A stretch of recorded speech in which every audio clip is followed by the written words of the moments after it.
Hello guys, आप सभी का अपने एचडीएस ट्यूटोरियल पर स्वागत है। आज हम लोग जेक बोर्ड क्लास 9 का मंथली असेसमेंट यानी कि मासिक मूल्यांकन करने वाले हैं। माह आप देख सकते हैं नवंबर, काफ़ी दिन से इसका इंतजार था, तो आखिरकार क्वेश्चन आ गया है। तो चलिए सॉल्व करते हैं। आप देख सकते हैं सत्र 2021-22 लिखा हुआ है। पूर्णांक 40 है, 2 घंटे का समय मिलेगा और विषय गणित है। ओके, वीडियो शुरू करने से पहले आपसे रिक्वेस्ट है कि आप अभी तुरंत इसे अपने सभी दोस्तों के साथ, क्लासमेट के साथ शेयर कर दें इस वीडियो को, ताकि उनको भी इस वीडियो का लाभ हो सके। तो चलिए पहला क्वेश्चन हम लोग देखते हैं। पाई किस प्रकार की संख्या है? पहला ऑप्शन है प्राकृतिक संख्या, दूसरा पूर्ण संख्या, तीसरा परिमेय संख्या और चौथा इनमें कोई नहीं। तो देखिए पाई जो है वह अपरिमेय संख्या है, इसीलिए ऑप्शन नंबर डी सही हो जाएगा, इनमें से कोई नहीं, क्योंकि कहीं पर भी अपरिमेय संख्या नहीं दिया हुआ है। फिर देखिए नेक्स्ट सेकेंड क्वेश्चन, 2⁻³ देखिए क्वेश्चन है 2⁻³ बराबर क्वेश्चन मार्क। तो पहला ऑप्शन है 1/2, दूसरा ऑप्शन है -1/2, तीसरा ऑप्शन है 1/8 और चौथा ऑप्शन है -1/8। तो इसका सही आंसर होगा ऑप्शन नंबर तीसरा 1/8। इसे नोट कर लीजिए। देखिए 2⁻³ है, तो इसको हम लोग लिख सकते हैं 1/2⁻³ और 1/2⁻³ को सॉल्व करेंगे तो 1/8 आ जाएगा। इसे नोट कर लीजिए। अब बढ़ते हैं नेक्स्ट हम लोग 3 नंबर की ओर। निम्न में से किस बहुपद का शून्यक 2 है? पहला ऑप्शन है x+2, दूसरा ऑप्शन है x-2, तीसरा ऑप्शन है 3x+2 और चौथा ऑप्शन है 2x+3। तो इसका सही आंसर होगा ऑप्शन नंबर दूसरा, x-2 का शून्यक 2 है। x-2 बराबर 0 लिखेंगे और यहाँ पर देखिए x-2 बराबर 0 लिखेंगे तो x बराबर हमारा 2 आ जाएगा, 2 हमारा शून्यक हो गया। अब बढ़ते हैं नेक्स्ट क्वेश्चन की ओर। 4 नंबर, यदि 2x² - 2x + 7 तो P2 का मान है, तो P2 का मान निकालना है। बस यहाँ पर x के स्थान पर x बराबर 2 दिया हुआ, x के स्थान पर 2 रखेंगे, सोल्व करेंगे। पहला ऑप्शन देखिए 10, दूसरा ऑप्शन है 11, तीसरा ऑप्शन है -11, चौथा ऑप्शन है -12। तो इसको सोल्व करते हैं। देखिए 2 × 2² - 2 × 2 + 7, इसको सोल्व करते हैं। यहाँ पर 2 हो जाएगा इंटू, उसके बाद यहाँ पर 4 माइनस, उसके बाद फिर से यहाँ पर 4 + 7।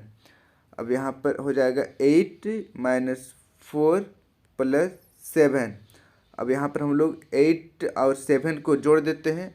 मैं कलर चेंज कर देता हूँ। 8 और 7 को जोड़ देते हैं, यहाँ पर 15 हो जाएगा। फिर -4 को लिखेंगे, 15 में -4 करेंगे तो कितना बचेगा? 11 बचेगा। तो इस तरीके से 11 इसका आंसर है। 11 हमारा ऑप्शन नंबर दूसरा में सही है, 11 है। इसे नोट कर लीजिए। अब बढ़ते हैं नेक्स्ट हम लोग 5 नंबर की ओर। 5 नंबर का क्वेश्चन है, कार्तीय तल में क्षैतिज रेखा को क्या कहते हैं? इस तरीके से ग्राफ बनता है, तो यहाँ पर क्षैतिज रेखा यानी कि जो सोया हुआ रहता है उसको क्षैतिज कहते हैं। इसको कौन सा अक्ष कहते हैं? पहला ऑप्शन है x अक्ष, दूसरा y अक्ष, तीसरा z अक्ष और चौथा इनमें कोई नहीं। तो इसका सही आंसर होगा ऑप्शन नंबर पहला, x अक्ष कहा जाता है। फिर देखिए नेक्स्ट 6 नंबर का क्वेश्चन है, मूल बिंदु का निर्देशांक क्या है? इस तरीके से ग्राफ रहता है, तो ये हमारा मूल बिंदु है, तो मूल बिंदु का निर्देशांक बताना है। पहला ऑप्शन देखिए 0x, दूसरा yx, तीसरा xy, चौथा 0 0।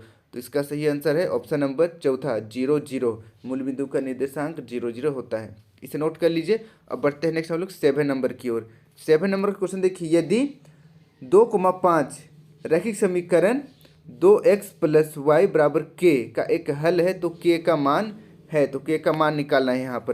तो देखिए 2 × x का वैल्यू यहाँ पर 2 दिया हुआ है और y का वैल्यू यहाँ पर देखिए 5 दिया हुआ है, तो x के स्थान पर 2 लिखेंगे।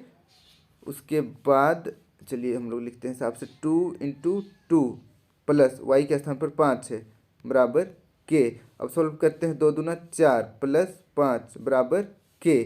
तो इस तरीके से 4 और 5 को जोड़ देंगे तो 9 हो जाएगा, तो k बराबर 9 हमारा आंसर आ चुका है। चलिए ऑप्शन देखते हैं। पहला ऑप्शन है 3, दूसरा ऑप्शन है 6, तीसरा ऑप्शन 9 और चौथा ऑप्शन है 12। तो इसका सही आंसर है ऑप्शन नंबर तीसरा, इसे नोट कर लीजिए। अब बढ़ते हैं नेक्स्ट हम लोग 8 नंबर की ओर। समीकरण 2x + 3y + 7 = 0 को मानक रूप में ax + by + c है बराबर 0, तो तुलना करने पर a b तथा c का मान क्या होगा? तो a b तथा c का मान क्या होगा बताना है। तो देखिए a बराबर, पहला ऑप्शन है a बराबर 2, b बराबर 3, c बराबर -7, दूसरा ऑप्शन है a बराबर 2, b बराबर -3 और सी बराबर -7। तीसरा ऑप्शन है ए बराबर 2, बी बराबर 3, सी बराबर 7। चौथा ऑप्शन है ए बराबर -2, बी बराबर -3 और सी बराबर -7। तो यहाँ पर देखिए क्वेश्चन में कहीं पर भी माइनस नहीं है, तो यहाँ पर भी माइनस है तो गलत हो जाएगा, यहाँ पर भी माइनस है तो गलत हो जाएगा, यहाँ पर भी माइनस है तो गलत हो जाएगा। ऑप्शन नंबर सी सही हो जाएगा। यहाँ पर कहीं पर भी माइनस नहीं है, सबका सब पॉजिटिव है। इसे नोट कर लीजिए। अब बढ़ते हैं नेक्स्ट हम लोग 9 नंबर की ओर। 9 नंबर का क्वेश्चन देखिए, उस कोण की माप क्या है जो अपने संपूरक का दोगुना है। आप लोगों को पता होगा कि दो कोणों को जोड़ते हैं तो 180 होता है, तब उसको हम लोग संपूरक कोण कहते हैं। तो मानकर चलिए यहाँ पर कोई कोण ए है और इसका संपूरक कोण हो जाएगा 2a बराबर 180।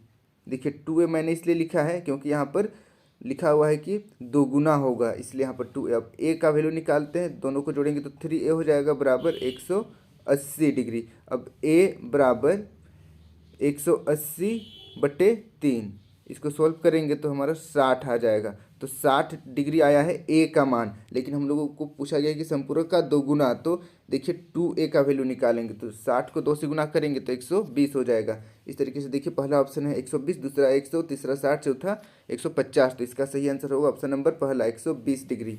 इसे नोट कर लीजिए। अब बढ़ते हैं नेक्स्ट 10 नंबर की ओर। नीचे दी गई आकृति में रेखाएं एक्स वाई और mn बिंदु O पर प्रतिच्छेद करती है।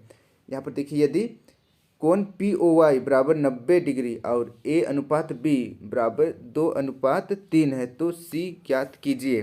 तो C ज्ञात करना है, C ये वाला ज्ञात करना है। तो देखिए यहाँ पर पहला ऑप्शन है 60, दूसरा ऑप्शन है 100, तीसरा ऑप्शन है 108 और चौथा ऑप्शन है 126। तो इसका सही आंसर होगा ऑप्शन नंबर डी 126 से C का मान 126 आ जाएगा। इसे नोट कर लीजिए। इसको सॉल्व करने की कोशिश कीजिएगा, अगर नहीं होगा तो फिर कमेंट कीजिएगा, मैं ज़रूर इसको अच्छी तरीके से एक्सप्लेन कर दूंगा। अब बढ़ते हैं नेक्स्ट हम लोग यहाँ पर बी सेट की ओर। देखिए बी, निम्न प्रश्नों में किसी 4 प्रश्नों को हल करें। देखिए यहाँ पर 4 क्वेश्चन को सॉल्व करना है। एक्चुअल में 1 2 3 4 5 क्वेश्चन दिया हुआ है, उसमें से सिर्फ 4 को सॉल्व करना है। तो हम लोग कंटिन्यूसली 11 12 13 14 को सॉल्व करेंगे। 11 नंबर का क्वेश्चन देखिए, 3/5 तथा 4/5 के बीच दो परिमेय संख्या ज्ञात करें। तो चलिए इसको हम लोग सॉल्व करते हैं। तो देखिए 11 नंबर का सोल्यूशन इस प्रकार होगा, 3/5 तथा 4/5 के बीच दो परिमेय संख्या हम लोगों को निकालना है। मैं एक बार आप लोगों को साफ साफ बता दूं कि परिमेय संख्या अनंत होता है, दो संख्या के बीच में परिमेय संख्या अनंत होता है, अरबों खरबों होता है। तो उसमें से किसी दो को ही लिखना है।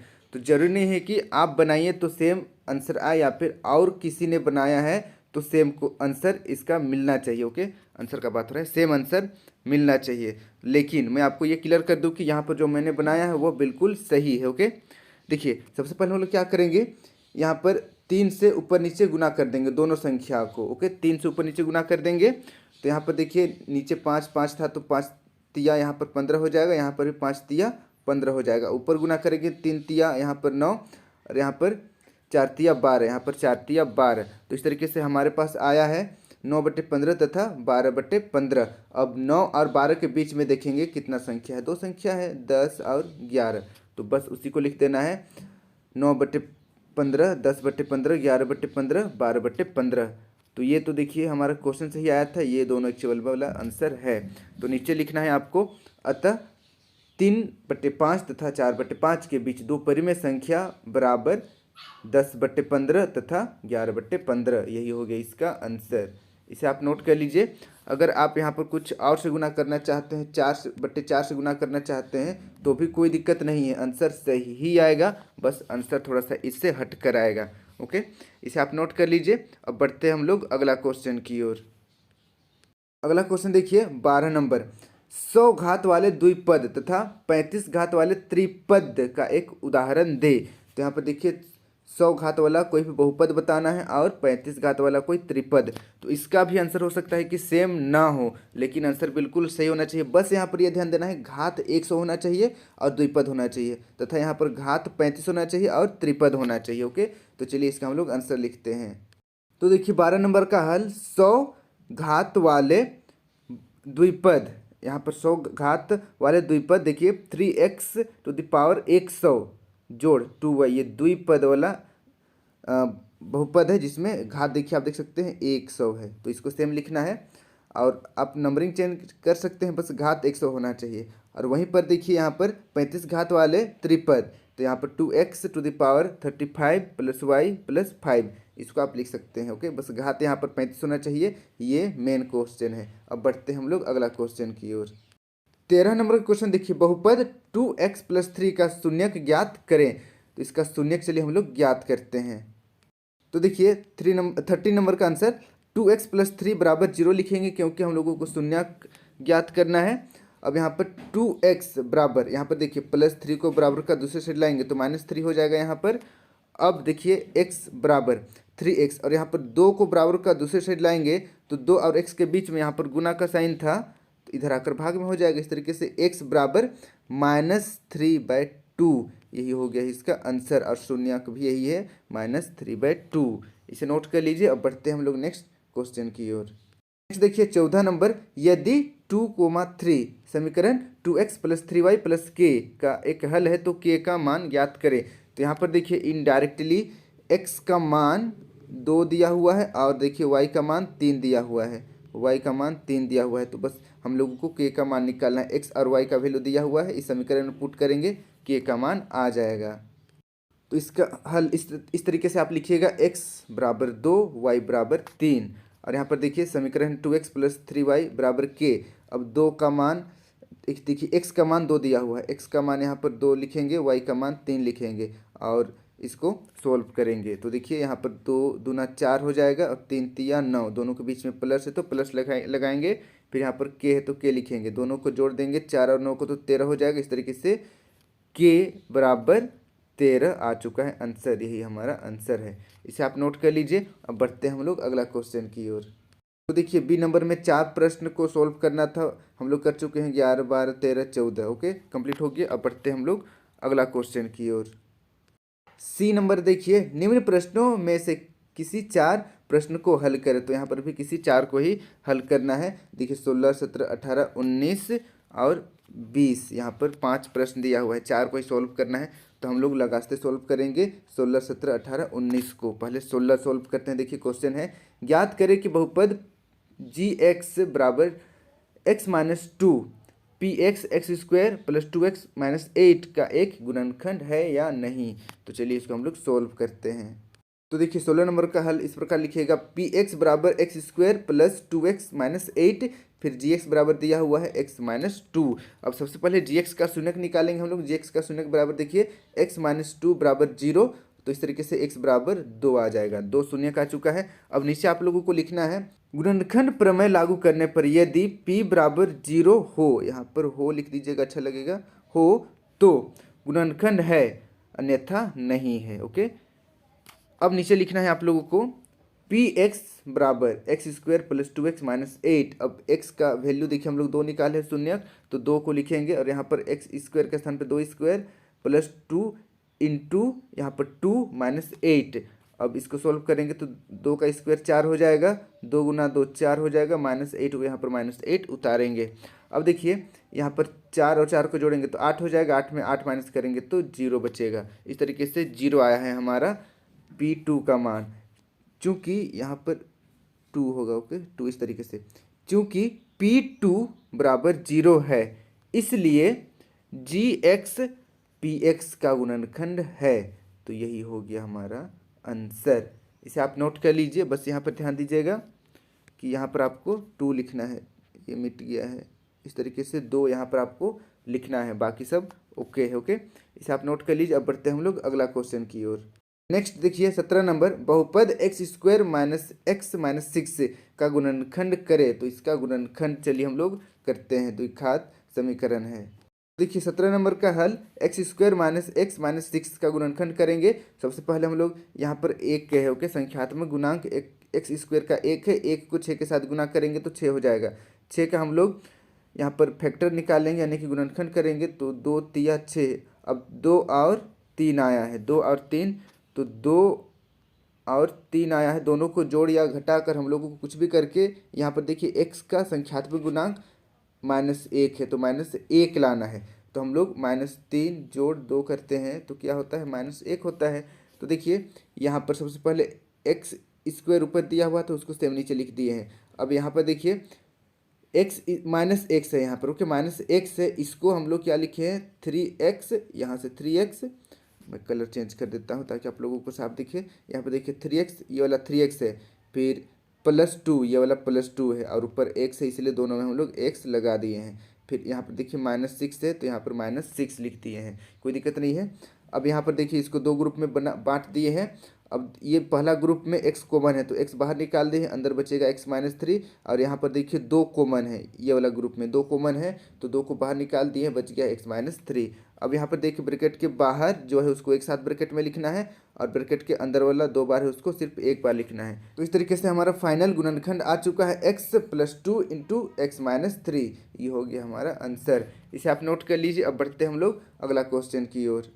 नेक्स्ट क्वेश्चन देखिए 18 नंबर, दो चर वाले रैखिक समीकरण 2x + y = 6 का 3 हल ज्ञात करें। तो 2x + y = 6, इसका 3 हल हम लोगों को निकालना है। तो चलिए इसको सोल्व करते हैं। तो देखिए 18 नंबर का हल आप इस प्रकार कीजिएगा, 2x + y = 6। अब यहाँ पर y का वैल्यू निकालेंगे, तो यहाँ पर देखिए 2x है वो बराबर का दूसरे साइड जाएगा, तो -2x हो जाएगा, कोई दिक्कत नहीं है। x = 6 - 2x आया है। अब यहाँ पर क्या करेंगे, हम लोग एक डब्बा बनाएंगे इस तरीके से, और यहाँ पर ऊपर x लिखेंगे, नीचे y लिखेंगे। अब देखिए अगर हम लोग x का मान कुछ रखते हैं, जैसे 1 2 3 4, आप कुछ भी रख सकते हैं अपने मन से। तो मान कर चलिए मैं यहाँ पर x = 1 रखता हूँ, तो y का मान कितना आएगा, देखिए x = 1 हम लोग पहले लिख देंगे। अब सोल्व करते हैं, देखिए यहाँ पर 6 है तो 6 लिखेंगे, फिर -2 है तो -2 लिखेंगे, फिर x है तो x का मान अभी हम लोग 1 रखे हैं, इसलिए यहाँ पर 1 रख कर इसको सोल्व करेंगे। अब यहाँ पर देखिए 6, अब यहाँ पर दोनों को गुना करेंगे तो -2 हो जाएगा। अब 6 में 2 माइनस करेंगे तो 4 बचेगा। तो इस तरीके से आप देख सकते हैं कि जब हम लोग x का मान 1 रखे थे तब y का मान 4 आया, तो y का मान यहाँ पर नीचे 4 लिख देना है। उसी प्रकार x का मान 2 रखेंगे, तो देखिए सोल्व करते हैं।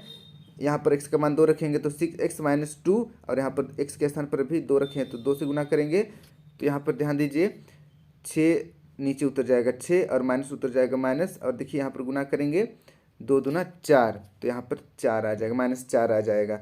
अब 6 में 4 माइनस करेंगे तो 2 बचेगा। तो यहाँ पर देखिए जब x का मान 2 रखे थे तो y का मान भी कितना आया, 2 आया। उसी प्रकार देखिए यहाँ पर x का मान जब हम लोग 3 रखेंगे तो y का मान 0 आ जाएगा, ओके। यहाँ पर y का मान क्या आ जाएगा, 0 आ जाएगा। तो इस तरीके से यहाँ पर जब x का मान 3 रखे थे, ओके, x का मान 3 रखे थे तब y का मान क्या आया था, 0 आया था। तो यही हमारा आंसर हो गया। जैसे मैंने यहाँ पर लिखा है सेम टू सेम इसी प्रकार आप लोगों को भी लिखना है, इसे नोट कर लीजिए। अब बढ़ते हैं हम लोग नेक्स्ट क्वेश्चन की ओर।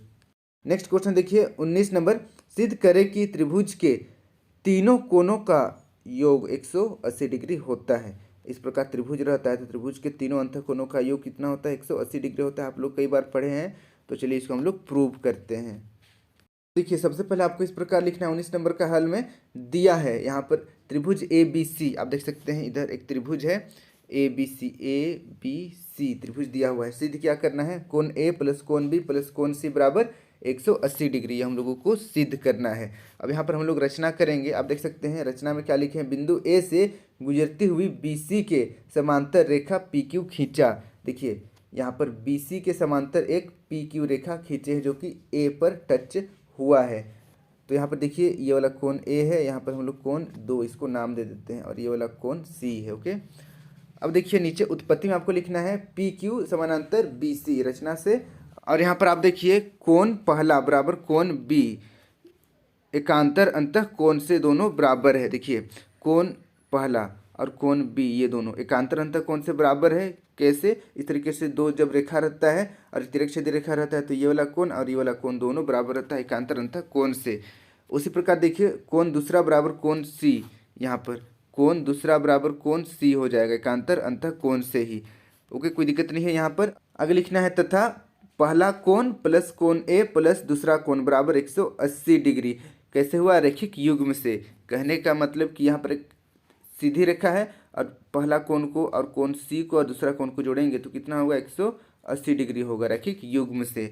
अब यहाँ पर देखिए कोण B मतलब लिखेंगे क्यों, क्योंकि कोण A बराबर कोण B है और कोण A को कोण A उतार देंगे, फिर कोण दूसरा बराबर कोण C है तो कोण C लिखेंगे कोण दूसरा के स्थान पर। तो इस तरीके से कोण B प्लस कोण A प्लस कोण सी 180 हो जाएगा। इसको अरेंज करेंगे, कोण ए प्लस कोण बी प्लस कोण सी बराबर 180 डिग्री। ये हमारा सिद्ध हो चुका है। इसे नोट कर लीजिए, सेम टू सेम इसी प्रकार से आपको भी लिखना है, कहीं पर भी चेंज मत कीजिएगा। ओके, अब हम लोग पढ़ते हैं अगला क्वेश्चन की ओर। सी नंबर का भी देखिए 1 2 3 4 4 प्रश्न हम लोग सोल्व कर चुके हैं। अब बढ़ते हैं नेक्स्ट डी नंबर की ओर। डी नंबर का क्वेश्चन है, निम्न प्रश्नों में किसी दो प्रश्नों को हल करें। तो यहाँ पर देखिए कितना क्वेश्चन दिया हुआ है, 3 क्वेश्चन दिया हुआ है टोटल। ओके, 21 22 23, इसमें से सिर्फ 2 क्वेश्चन को हल करना है। तो हम लोग बस 21 22 को सोल्व करेंगे। ओके, तो देखिए 21 नंबर का क्वेश्चन है, यदि पी एक्स बराबर x square minus 2x plus 3 तो P1 P2 P0 P-1 P-2 का मान ज्ञात करें। तो चलिए इसको हम लोग सोल्व करते हैं। यहाँ पर देखिए 21 नंबर का हल, पी एक्स बराबर x square minus 2x plus 3 दिया हुआ है। अब हम लोग P1 के लिए इसको सोल्व करते हैं, P1 का मान निकालते हैं। ओके, पहले P1 का निकालना है, उसके बाद P5 का निकालना है, P0 का, P1 का, फिर P-2 का निकालना है। तो पहले P1 का निकाल लेते हैं। देखिए P1 बस x के स्थान पर 1 रखते जाना है। देखिए एक्स स्क्वायर यानी कि 1 स्क्वायर माइनस 2x था यहाँ पर। ओके, तो x के स्थान पर फिर से 1 रखेंगे, फिर प्लस 3। अब इसको सोल्व करते हैं पूरा, तो 1 स्क्वायर 1 हो जाएगा, फिर -2 हो जाएगा, फिर +3। इसको पूरा सोल्व करेंगे तो हमारा आंसर आएगा 2। उसी प्रकार देखिए P5 के लिए, x के स्थान पर 5 रखेंगे तो 5 स्क्वायर हो जाएगा, -2 × 5 हो जाएगा, उसके बाद +3। अब इसको सोल्व करते हैं हम लोग, तो देखिए 5 का स्क्वायर 25 हो जाएगा, और यहाँ पर 5 दूना 10 हो जाएगा, फिर माइनस है तो माइनस को उतारेंगे, फिर यहाँ पर +3। फिर इसको सोल्व करते हैं, 25 और 3 को जोड़ देते हैं, 28 हो जाएगा। 28 फिर -10 को लिखना है। अब देखिए 28 में -10 करेंगे तो 18 बचेगा। इस तरीके से P5 बराबर 18 आ चुका है। अब देखते हैं नेक्स्ट P0। ओके, P0 के लिए, तो P0 बराबर जहाँ जहाँ x है वहाँ वहाँ 0 रखेंगे, तो 0 स्क्वायर हो जाएगा, -2 × 0 +3। अब यहाँ पर देखिए 0 का स्क्वायर 0 हो जाएगा, -2 × 0 फिर से 0 हो जाएगा, फिर +3 बच गया है, तो +3 हमारा आंसर होगा। P0 बराबर +3। इसे नोट कर लीजिए। फिर देखिए नेक्स्ट P-1 के लिए, तो अभी x के लिए -1 रखेंगे, -1 का स्क्वायर -2 × -1 +3। अब यहाँ पर देखिए -1 का स्क्वायर +1 हो जाएगा, और यहाँ पर माइनस, और यहाँ पर माइनस से बीच में गुना है, तो यहाँ पर टोटल क्या हो जाएगा, +2 हो जाएगा, फिर +3। सबको सोल्व करेंगे तो 6 आ जाएगा। P-1 का वैल्यू 6 आया है, इसे नोट कर लीजिए। अब बढ़ते हैं P-2 को सोल्व करने से क्या होगा। देखिए P-2 के लिए, P-2 के लिए x के लिए हम लोग अभी -2 रखेंगे, तो -2 स्क्वायर हो जाएगा, -2 × -2 हो जाएगा, उसके बाद +3। पूरा सोल्व करेंगे तो -2 का स्क्वायर 4 हो जाता है। अब -2 को गुना करेंगे तो +4 होगा, फिर +3। अब सबको जोड़ देते हैं, 4 + 4 + 3 तो 11 हो जाएगा। इस तरीके से P-2 का वैल्यू 11 आया है। इसे आप नोट कर लीजिए, ये सब हमारा आंसर है। अब बढ़ते हैं हम लोग अगला क्वेश्चन की ओर। 22 नंबर का क्वेश्चन देखिए, यहाँ पर 22 में भी टोटल 5 क्वेश्चन दिया हुआ है। 22 का पहला देखिए, कार्तीय तल में किसी बिंदु की स्थिति निर्धारित करने वाली ऊर्ध्वाधर रेखा का क्या नाम है। यानी कि इस तरीके से जो ग्राफ में लाइन रहता है, ऊर्ध्वाधर यानी कि ऊपर नीचे वाला का क्या नाम है। तो इसको हम लोग क्या बोलते हैं, वाई अक्ष बोलते हैं। यहीं पर मैं इसका आंसर लिख दे रहा हूँ, वाई अक्ष। इसको ब्रैकेट में आप लिख लीजिएगा, इसको क्या कहते हैं, कोटि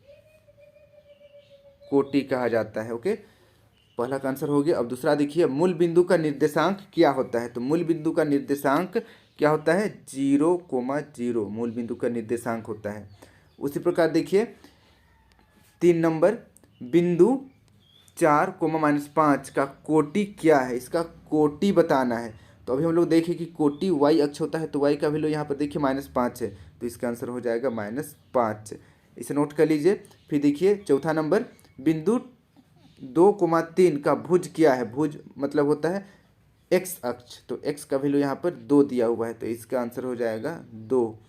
उसी प्रकार देखिए 5वां नंबर, बिंदु -4,5 किस चतुर्थांश में है। तो कौन सा चतुर्थांश में है उसको बताना है। तो देखिए इस प्रकार हमारा चतुर्थांश रहता है, इसको पहला चतुर्थांश बोलते हैं, दूसरा, तीसरा और ये चौथा चतुर्थांश होता है। तो देखिए ये जो है बिंदु -4,5 ये हमारा दूसरा चतुर्थांश में होगा। तो यहाँ पर आपको लिखना है दूसरा, और चतुर्थांश को भी लिख दीजिएगा, चतुर्थांश। चतुर्थांश, इस प्रकार से। तो इस तरीके से आज हम लोग जैक बोर्ड क्लास 9 का मंथली असेसमेंट नवंबर का मंथली असेसमेंट कंप्लीट किए मैथ का, और हिस्ट्री का भी आया है। ओके, हिस्ट्री का भी आया है, नवंबर में ही है, उसे भी मैं तुरंत अपलोड कर दूंगा इस वीडियो के बाद। तो चैनल को सब्सक्राइब नहीं किए हैं तो सब्सक्राइब कर लीजिए, और इस वीडियो को अपने सभी दोस्तों के साथ जरूर शेयर करें ताकि उनको भी इस वीडियो का लाभ हो सके। और वीडियो अच्छी लगती हो तो एक लाइक जरूर कर दीजिए। इसी प्रकार के मेरे सभी वीडियो देखने के लिए इस सब्सक्राइब बटन को प्रेस करके सब्सक्राइब करें, और साथ ही यहाँ पर बेल आइकन को ऑल में क्लिक करें। इसके बाद HDS ट्यूटोरियल को टच करें, आपके सामने कुछ इस तरीके का पेज ओपन हो जाएगा। अब आपको प्लेलिस्ट पर टच करना है, आपके सामने कुछ इस तरीके का मेरा सारा प्लेलिस्ट ओपन हो जाएगा, क्लास 6, 7, 8, 9 सब्जेक्ट वाइज और चैप्टर वाइज। तो यहाँ से आप सारा वीडियो मेरा देख सकते हैं। धन्यवाद।